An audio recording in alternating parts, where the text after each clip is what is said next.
Hello, well, it is Matthew Havertz here. I hope everything is going well. I'm gonna check to make sure the live stream is going on well the way that I expect it to. Yep, it looks like we are live right now, so perfect. This is great. Um, Today is the first day of fall officially, I believe, if I have that right. I guess I could ask AI. Actually, you know what? I will. Hey, Meta, is there anything special about today as far as the seasons are concerned?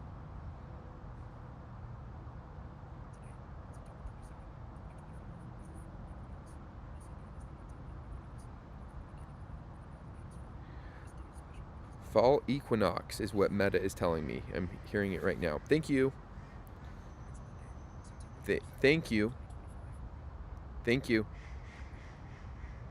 Okay, well, it was still talking to me as I went. I love fall. Fall is my favorite season of the year.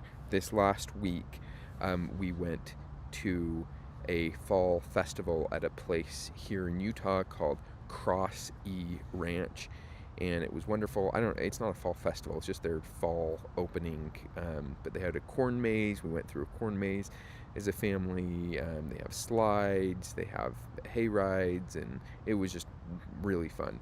I love this season, and we've made so many traditions as a family. Um, and hey, speaking about these glasses, that's actually something interesting to show. Meta released new smart glasses. So let's share my screen and we'll check this out. Okay, Meta Ray-Ban new smart glasses.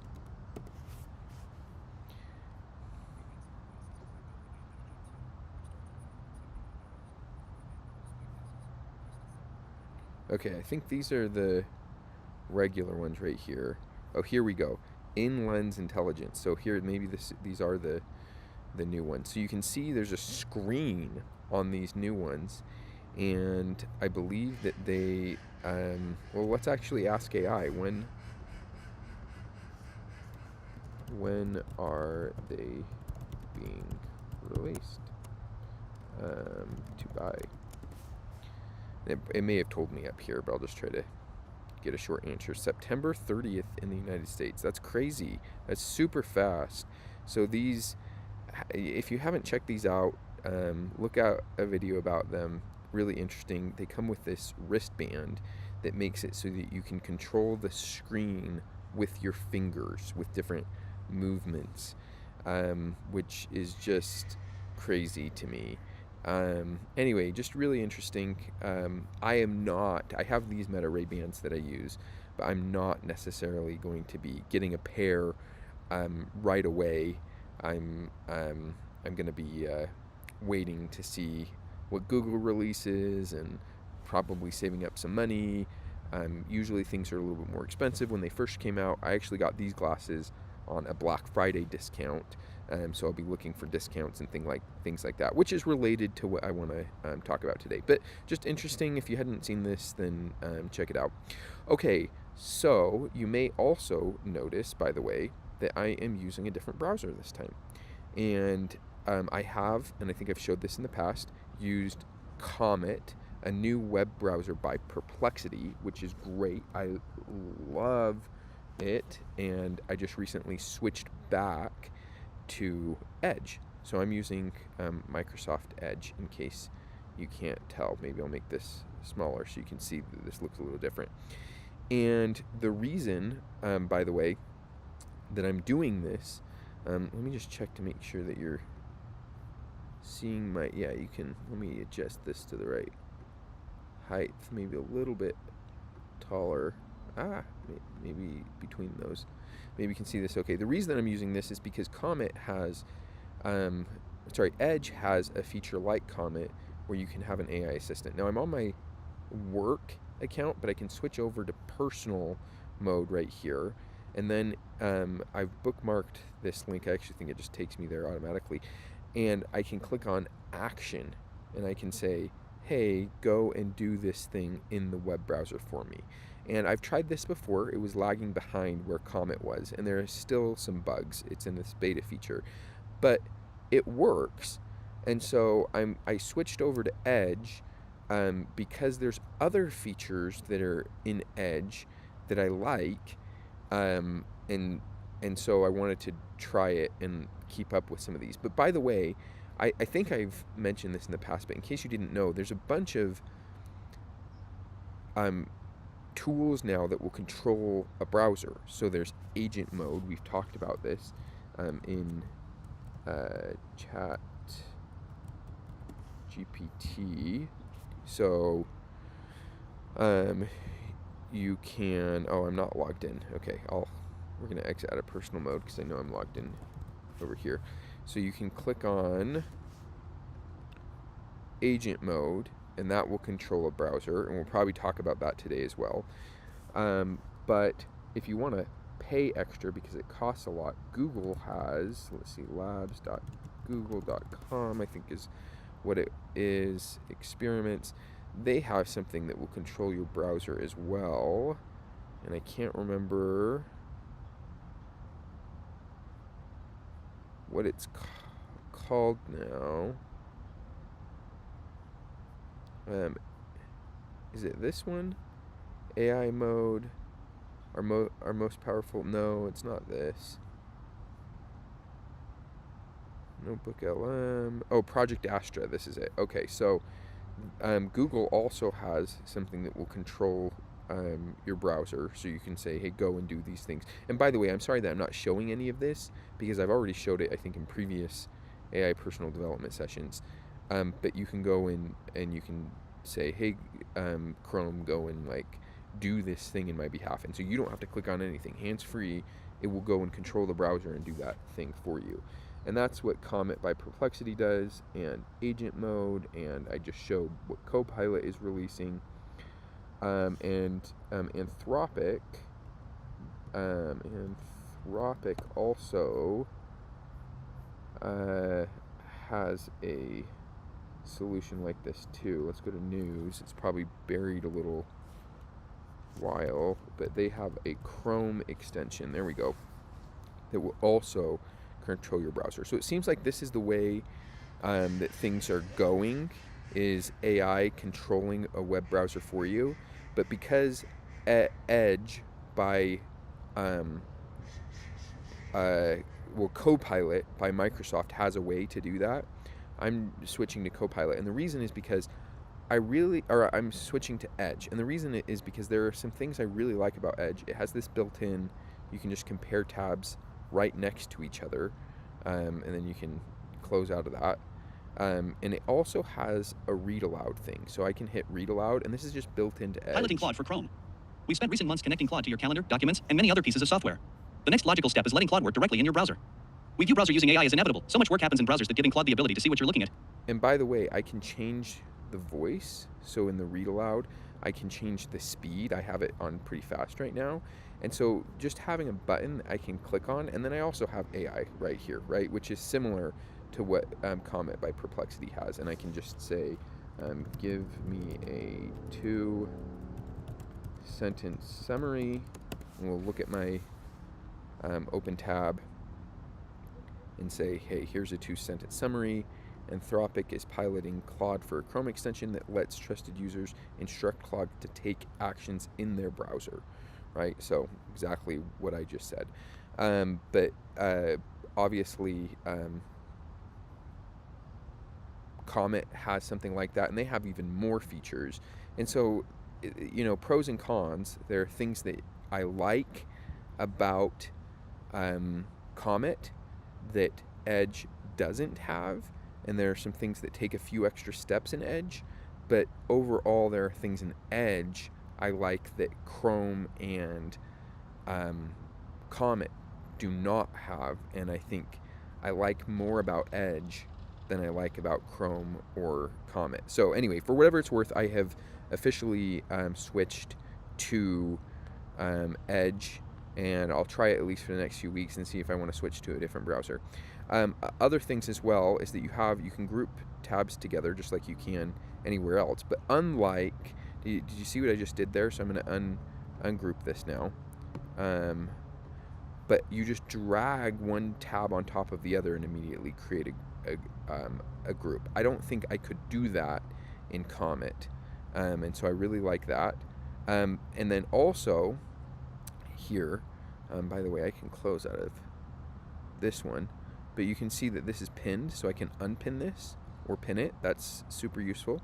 I can close this out, but I also have, I'll turn on my bookmarks folder, have tabs open up again, so that those tabs that I just closed out of with the meta raid band and the piloting for Claude, it saved it there even though I closed out of it. Or I can delete those and they will delete from my groupings. And I actually kind of like the way this looks better than Chrome and Comet does it. I like that you click here to see the tabs that you've had grouped in the past. So for whatever it's worth, I like Edge. I really like Edge, actually. And I think a lot of people in the early days liked Chrome better than Internet Explorer, and so they switched to that. But I don't think they've seen how good Microsoft has gotten since then. Obviously, decades have passed since Chrome first came out. When did Chrome first come out?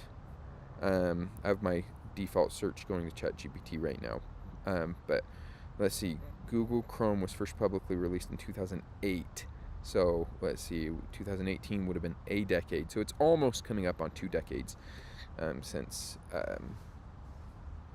Chrome first came out. And a lot of people switched to Chrome. Chrome is a huge internet browser that people use, but they haven't tried other ones. So if you haven't tried them and you haven't tried the AI features, I would explore. Try Comet, right? Try, if you're stuck to Chrome and you really love Chrome, try this Anthropic Chrome extension.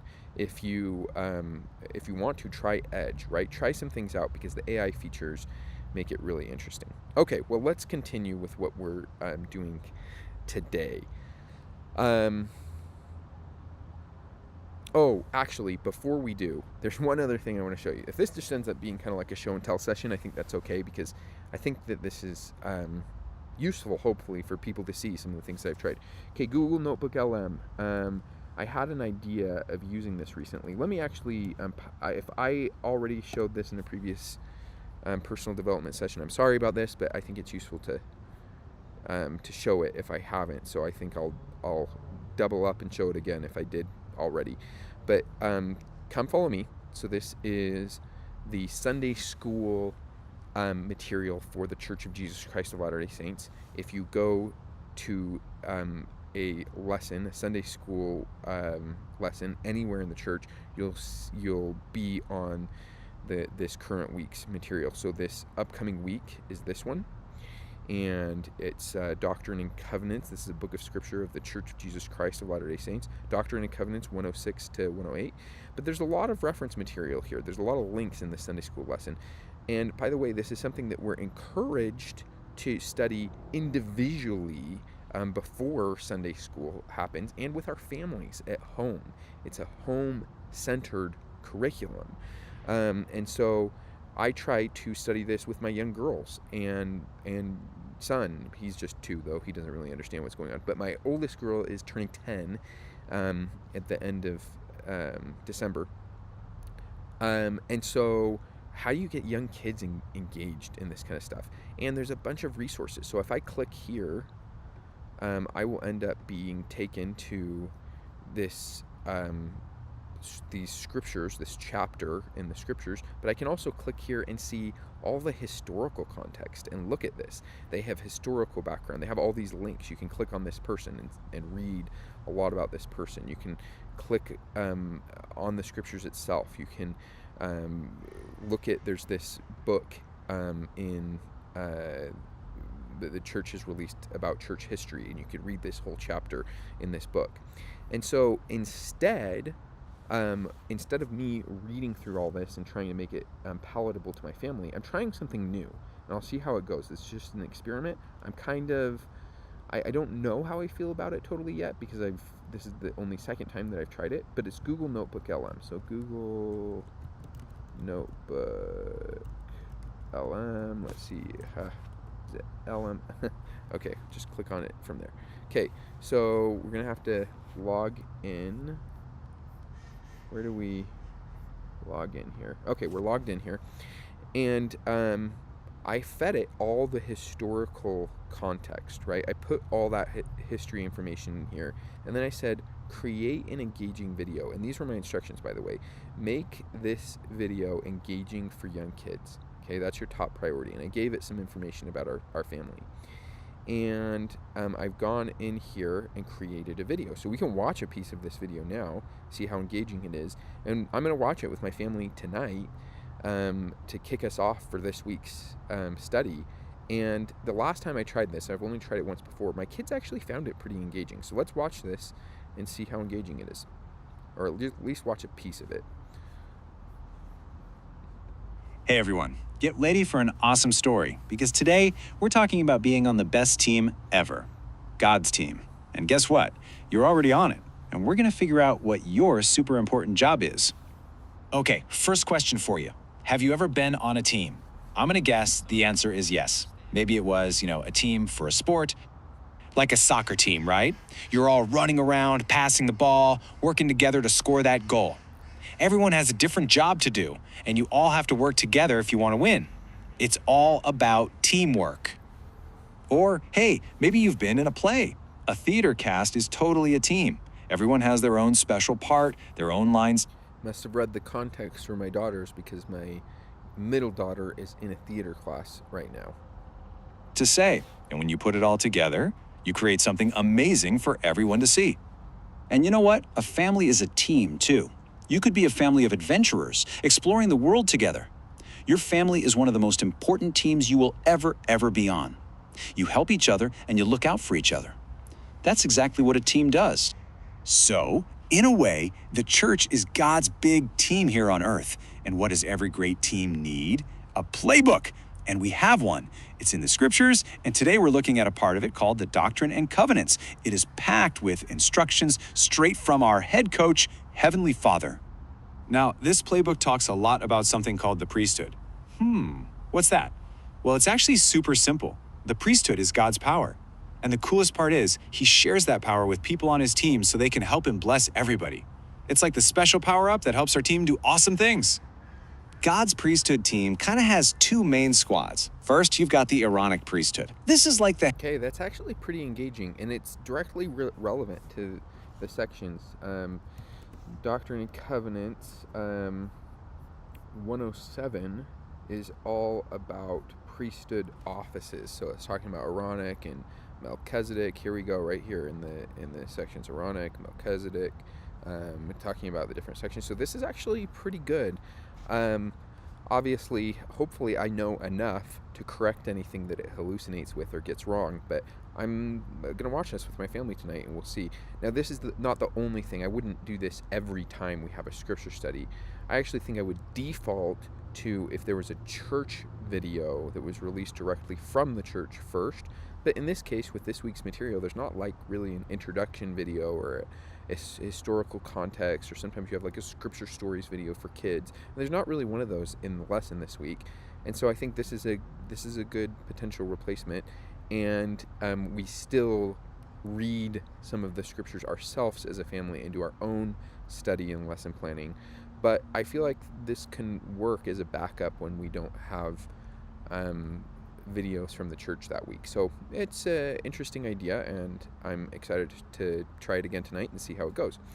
So there's something, thought it might be worth playing. But Google Notebooks, by the way, could be used for all sorts of things, right? Like here's some examples they give: Arts and Culture, William Shakespeare, Science Fan, Guide to Visiting Yellowstone, right? The Atlantic, How to Build a Life from the Atlantic. That's interesting to me.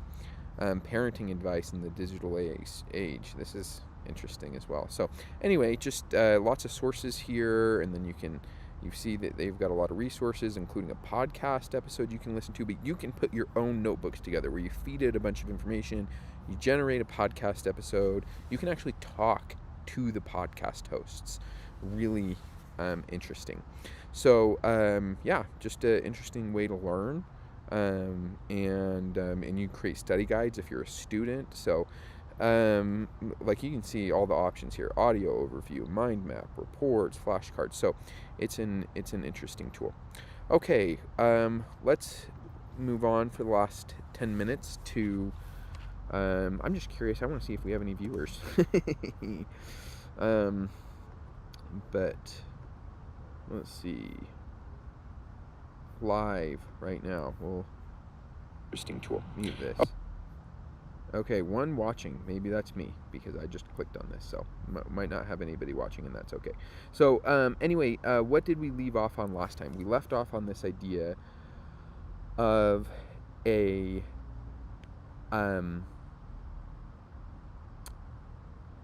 an agent recurring, maybe every week, every month, every couple weeks or something, looking for material that I want to buy used on sources like eBay,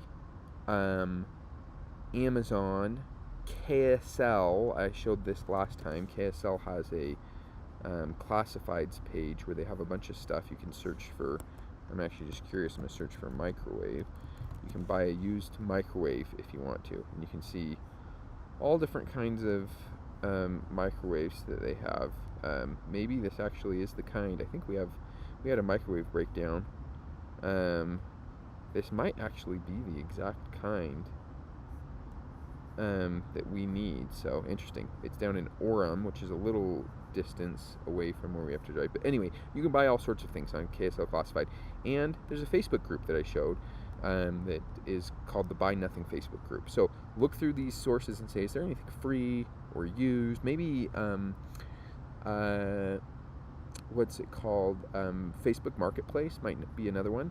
So let's start by, I'm just going to ChatGPT, and I'm going to say, I'm coming up with a list of sources in my area to find free things or buy things used. I need to have some online direct resource to see what's available. Here are some sources I've come up with. Can do some research and see if you can add to this list again for my area. Okay, and it should know about the area that I live. So now I'm going to give it a bullet point list. We're going to try this Buy Nothing group first. Let's see, Buy Nothing. Here's the group. So we'll click on this, and can we just share a link? Nope. So we'll share this link. Say Buy Nothing Facebook group.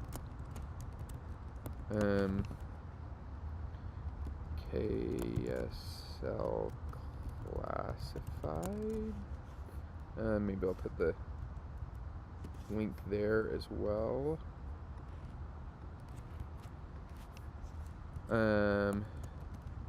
eBay,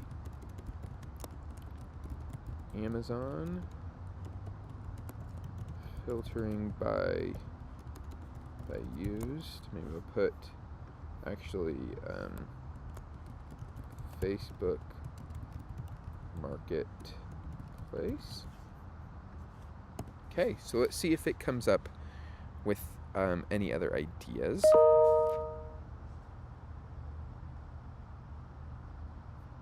Okay, Salt Lake Habitat Restore, thrift store for building materials, furniture, and appliances. Yeah, for sure. Just Between Friends, pop-up sale, Farmington for infant to teen clothes. I don't know if I'm interested as much to that one. Red Barn Thrift store. Okay. drop by often. Their stock rotates, but do they have a online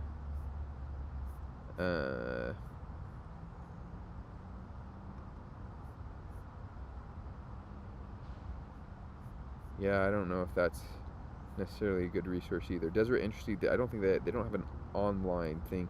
Eborn Books, I'm not really as interested in books, although maybe there might be a few books on my list. So maybe Nextdoor, free listings. That's a social media. Interesting. That could be an interesting one. I don't know a lot of people that use Nextdoor in comparison to people who use like Facebook, but I will have to check it. Craigslist, that's an interesting one. Yeah. Obviously Craigslist. So might be some interesting ones to add. So now I had created this iCloud, this list, right? And we're going to go through. We got to sign in here.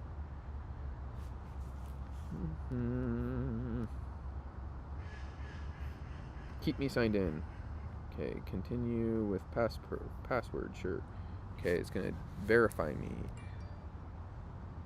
Allow. Your Apple is being used. Don't share this one with anyone. Dang it. People are seeing this. I hope no one's watching. And this code will expire after a while. So, your Apple, enter this verification code. So I should enter this on my other device, right? It's not popping up. Apple.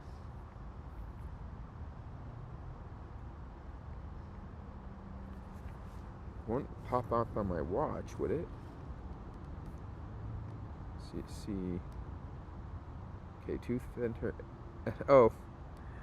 Well, where did it pop up? Resend code to devices. Okay, here we go. Allow. And there we go. Got it on my phone. Okay, hopefully this doesn't actually. Okay. Okay. Trust this device. Okay, the code should be expired, I think, hopefully. Because I'm live here, so that would be, should have like put this on another screen or something.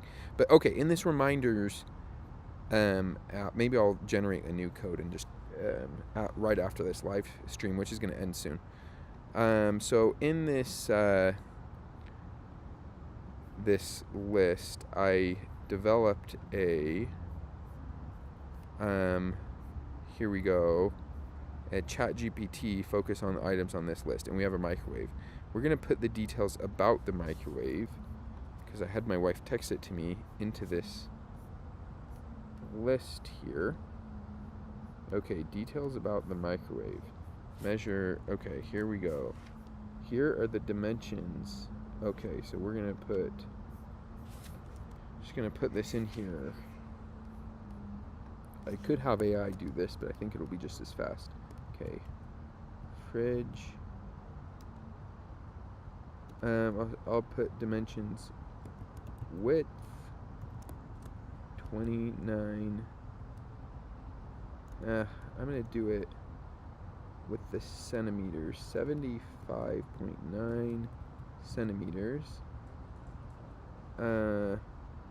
Actually, maybe I'll do it this way. Width. Sorry that this part's kind of boring to put this in. Okay, height. We'll put 41.8 centimeters. Let's do it the other way. 41.8 centimeters height.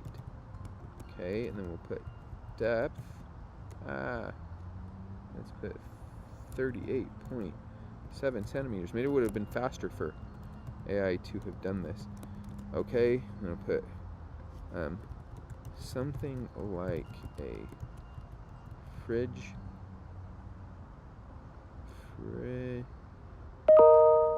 frigid air FFMV1 7 4 FFMV1 7 4 5 TS